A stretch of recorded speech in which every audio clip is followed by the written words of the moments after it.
Assalamualaikum warahmatullahi wabarakatuh. Saya dari kelompok 2 ingin mempresentasikan mengenai memahami pendidikan psikologi pendidikan.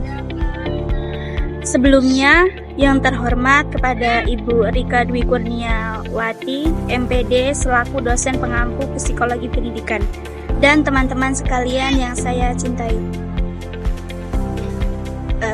Baik, di sini saya Feli Meirista sebagai moderator. Dan saya bersama dua rekan saya, Diana dan Kanesa. Baik, di sini langsung saja tanpa berlama-lama memasuki materi yang pertama. Kepada pemateri yang pertama dipersilahkan.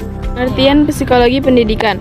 Psikologi pendidikan adalah cabang psikologi yang mempelajari bagaimana manusia belajar dalam lingkungan pendidikan, efektivitas intervensi pendidikan, psikologi pengajaran, serta psikologi sosial di sekolah.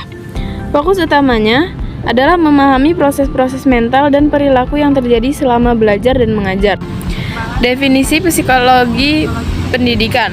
Psikologi pendidikan adalah cabang ilmu psikologi yang mempelajari bagaimana manusia belajar dan mengajar dalam konteks pendidikan. Ilmu berfokus pada pemahaman proses kognitif, emosional, sosial, dan perilaku yang mempengaruhi pembelajaran dan penerapan pengetahuan tersebut untuk meningkatkan efektivitas pengajaran, pembelajaran, serta hasil akademik peserta didik.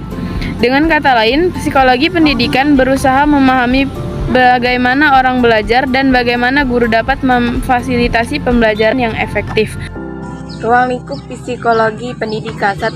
Perkembangan peserta didik. Psikologi pendidikan mempelajari bagaimana perkembangan kognitif, fisik, emosional, dan sosial peserta didik mempengaruhi cara mereka belajar pada berbagai tahap usia. 2.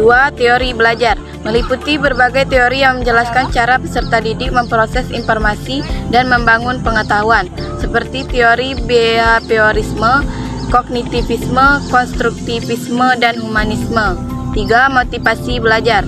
Psikologi pendidikan juga berfokus pada bagian membangun dan mempertahankan motivasi belajar peserta didik. 4. Pengukuran dan evaluasi. Bagian ini mencakup pengembangan alat pengukuran seperti tes kecerdasan, tes bakat, tes kepribadian, dan penilaian prestasi untuk mengevaluasi kinerja dan kemampuan peserta didik. 5. Metode pengajaran dan pembelajaran. Psikologi pendidikan mengeksplorasi metode-metode dan pendekatan pengajaran yang dapat memfasilitasi pembelajaran yang efektif. 6. Masalah dan kesulitan belajar.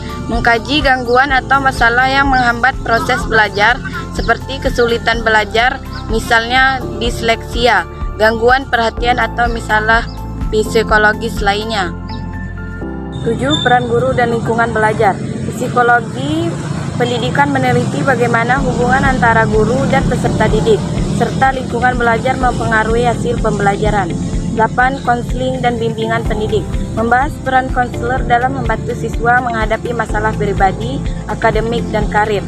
Psikologi pendidikan mengembangkan intervensi yang membantu peserta didik membuat keputusan yang tepat tentang pendidikan dan karir. Baiklah, di sini saya akan menjelaskan kesimpulan dari materi yang telah kita ulas bersama.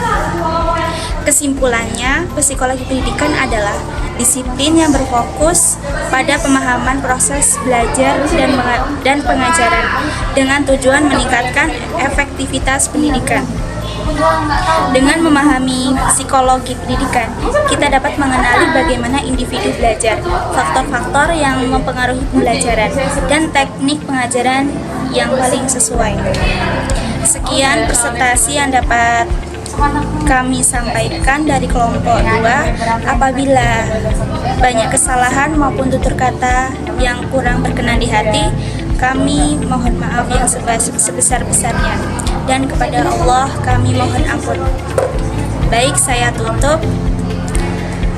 Wabillahi taufiq wal hidayah. Wassalamualaikum warahmatullahi wabarakatuh.